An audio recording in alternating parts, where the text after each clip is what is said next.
নমস্কার বন্ধুরা, বন্দনা রান্নাঘরে আপনাদেরকে স্বাগত জানাই। আজ আমি আপনাদের সাথে ডিম দিয়ে দুর্দান্ত স্বাদের একটা রেসিপি শেয়ার করছি। এটা একদম নতুন রেসিপি। বন্ধুরা, এটা আপনারা সকালবেলা জলখাবারে বা বিকেলবেলা টিফিন হিসেবে তৈরি করতে পারেন। এছাড়াও বাচ্চাদের স্কুল টিফিনেও এটা তৈরি করে দেওয়া যাবে। এটা খুবই নরম তুলতুলে আর খুবই টেস্টি খেতে হয়। ঝটপট এই রেসিপিটা তৈরি করে আপনারা বাড়ির সবাইকে অবাক করে দিতে পারবেন। আর বন্ধুরা, খুবই সামান্য পরিমাণ তেল দিয়ে এটা তৈরি করা হয়ে যায়। তাই আর দেরি না করে আজকে রেসিপিটা শুরু করা যাক। আর বন্ধুরা, আপনারা যদি আমার চ্যানেলে নতুন এসে থাকেন তাহলে চ্যানেলটা সাবস্ক্রাইব করার জন্য অনুরোধ রইল। এই রেসিপিটা তৈরি করার জন্য আমি সবার প্রথমে ময়দাটা মেখে নেব। আমি এখানে 300 গ্রাম ময়দা নিয়েছি। এবার ময়দার মধ্যে আমি দিয়ে দিলাম স্বাদ অনুযায়ী লবণ। এরপর দিয়ে দিচ্ছি 2 চামচ চিনি। চিনিটা এখানে অবশ্যই ব্যবহার করবেন। এরপর আমি ময়দার মধ্যে দিয়ে দিচ্ছি ইস্ট। আমি এখানে ছোট চামচের 1.5 চামচ ইস্ট দিয়েছি। এরপর দিয়ে দিলাম ছোট চামচের 2 চামচ গুঁড়ো দুধ বা মিল্ক পাউডার। এবার এই সব উপকরণ আমি ময়দার সাথে ভালো করে মিশিয়ে নিচ্ছি। তো দেখুন বন্ধুরা, খুব ভালো করে সব কিছুকে আমি ময়দার সাথে মিশিয়ে নিয়েছি। এবার উষ্ণ গরম জল দিয়ে ময়দাটাকে আমি মেখে নেব। আর এখানে জলটা উষ্ণ গরমই নিতে হবে, খুব বেশি ফুটন্ত গরম জল বা ঠান্ডা জল এখানে ব্যবহার করা যাবে না। এবার অল্প অল্প করে জল দিয়ে ময়দাটাকে আমি মেখে নিচ্ছি। আর ময়দাটাকে কিন্তু খুব বেশি নরম করে মাখলে হবে না। তো দেখুন বন্ধুরা, ময়দাটাকে আমি মেখে নিয়েছি। এই রকম একটা ডো তৈরি হয়েছে। এবার আমি ময়দা ডোয়ের মধ্যে দিয়ে দিচ্ছি 2 চামচ সাদা তেল। এবার তেল দিয়ে ভালো করে আমি ময়দা ডোটাকে আরও একবার মেখে নিচ্ছি। আর একটু ভালো করেই এটাকে মেখে নিতে হবে। তো দেখুন বন্ধুরা, তেল দিয়ে আমি খুব ভালো করে ময়দার ডোটাকে মেখে নিয়েছি। আর এটা মোলায়েম একটা ডো তৈরি হয়েছে। এবার ডোটা কেমন তৈরি হয়েছে সেটাও দেখে বুঝতে পারছেন। খুব বেশি নরম হয়নি, আবার খুব বেশি শক্তও হয়নি। নর্মাল যেমন আমরা ডো তৈরি করি ঠিক সেই রকম হয়েছে। এবার এই ডোটাকে আমি একটা বড় পাত্রের মধ্যে নিয়ে নিলাম। এবার ডোটাকে আমি 30 মিনিট রেস্টে রাখবো। এই 30 মিনিটের মধ্যেই ডোটা কিন্তু অনেকটাই ফুলে যাবে, কারণ এর মধ্যে আমি ইস্ট ব্যবহার করেছি। তবে বন্ধুরা, আপনাদের হাতে যদি সময় বেশি থাকে তখন আপনারা 1 ঘন্টাও ডোটাকে রেস্টে রেখে দিতে পারবেন। তো এখন ঢাকা দিয়ে আমি এই ডোটাকে রেস্টে রেখে দিচ্ছি 30 মিনিটের জন্য।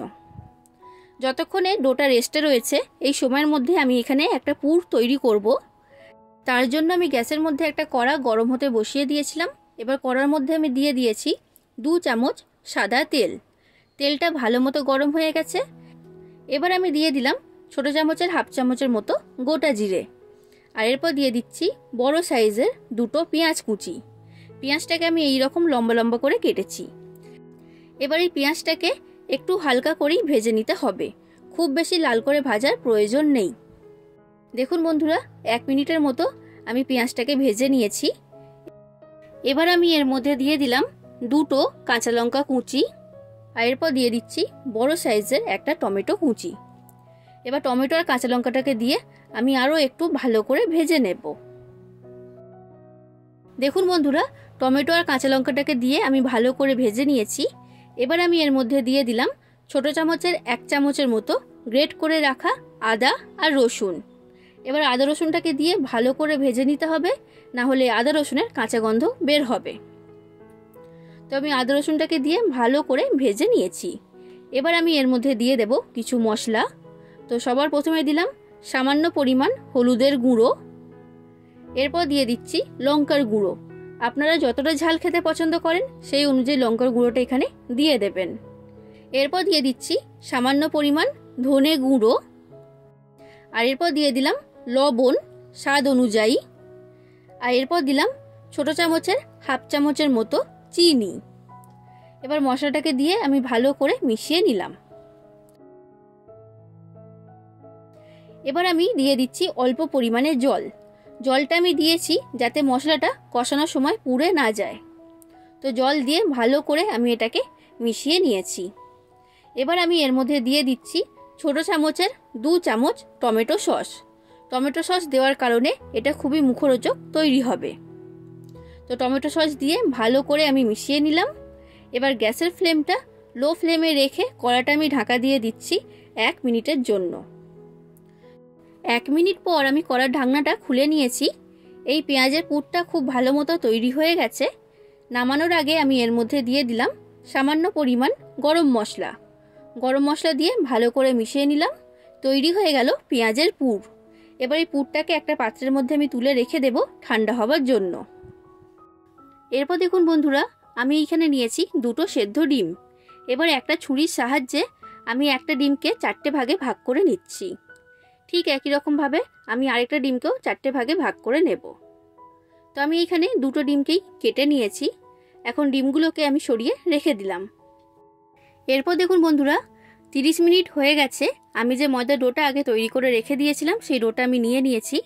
এই ডোটা আগের তুলনায় এখন অনেকটাই ফুলে উঠেছে, দেখে নিশ্চয়ই বুঝতে পারছেন। এবার ডোটাকে আমি একবার ভালো করে মেখে নিচ্ছি। আর বন্ধুরা, সামান্য একটু ময়দা হাতের মধ্যে লাগিয়ে নেবেন, তাহলে দেখবেন ডোটা আর হাতের মধ্যে আটকিয়ে যাবে না। এবার এই ডোয়ের মধ্যে থেকে আমি লেচি কেটে নেব। আমি এইখানে বড় সাইজের করে 8 পিস লেচি তৈরি করছি। তো দেখুন বন্ধুরা, এখানে আমি 8টা লেচি তৈরি করে নিয়েছি। এবার এর মধ্যে থেকে একটা লেচি আমি নিয়ে নিচ্ছি, আর বাদবাকিগুলোকে ঢাকা দিয়ে আমি সরিয়ে রেখে দিলাম। এবার এই লেচিটাকে আমি বেলে নেব। আর বেলার জন্য আমি এখানে শুকনো ময়দা ব্যবহার করছি। লেচিটাকে কিন্তু খুব বেশি বড় করে বেললে হবে না, ছোট করে বেলে নিতে হবে। তো দেখুন বন্ধুরা, এটাকে আমি বেলে নিয়েছি। আর কতটা মোটা করে বেলেছি সেটা দেখে নিশ্চয়ই বুঝতে পারছেন। খুব বেশি পাতলা করে বেললে কিন্তু হবে না, এটা আপনারা খেয়াল রাখবেন।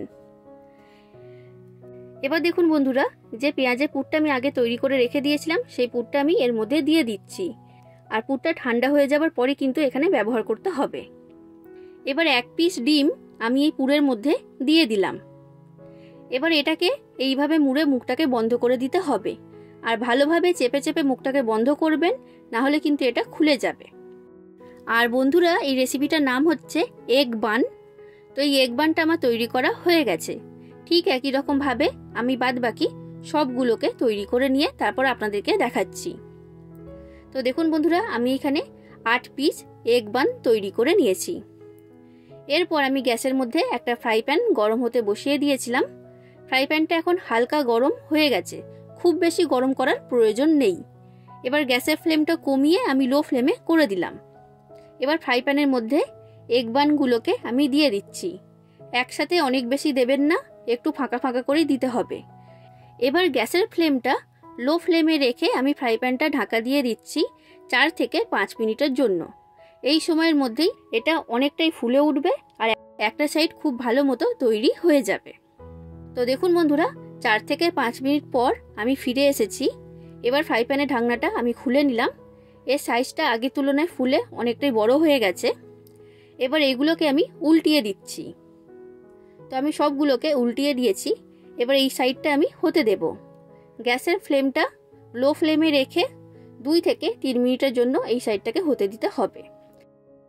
এই দিকটা হতে কিন্তু খুব বেশি সময় লাগবে না।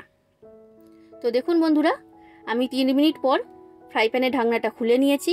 এই দিকটাও খুব ভালো মতো তৈরি হয়ে গেছে। আর এইগুলো কতটা নরম তুলতুলে হয়েছে সেটা দেখে নিশ্চয়ই বুঝতে পারছেন।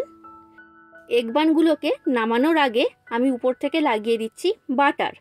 বাটারটাকে আমি ব্রাশের সাহায্যে চারিদিকে ভালো করে লাগিয়ে দিচ্ছি। বাটার লাগিয়ে দিলে এগুলো অনেকক্ষণ পর্যন্ত নরম তুলতুলেই থাকবে। তো দেখুন বন্ধুরা, এগুলো আমার সব তৈরি করা হয়ে গেছে। এবার এগুলোকে আমি ফ্রাই প্যানের মধ্যে থেকে তুলে নিলাম। ঠিক একই রকমভাবে আমি বাকি সব এগ বানগুলোকে তৈরি করে নেব। বন্ধুরা, রেসিপিটা যদি আপনাদের ভালো লাগে তাহলে অবশ্যই লাইক করে দেবেন, যতটা সম্ভব ততটা শেয়ার করে দেবেন, আর কমেন্ট করে জানাবেন রেসিপিটা আপনাদের কেমন লেগেছে। আর চ্যানেলটা যদি এখনও পর্যন্ত সাবস্ক্রাইব না করে থাকেন তাহলে অবশ্যই চ্যানেলটাকে সাবস্ক্রাইব করে দেবেন। এবার আমি আপনাদেরকে দেখিয়ে দিচ্ছি এগ বানটা কতটা সুন্দর তৈরি হয়েছে। নরম তুলতুলে তৈরি হয়েছে, দেখে বুঝতে পারছেন। আর ভেতর থেকে খুবই সুন্দর হয়েছে। তাহলে বন্ধুরা, আপনারাও বাড়িতে রেসিপিটা ট্রাই করুন। আশা করছি আপনাদের সকলের খুবই ভালো লেগেছে।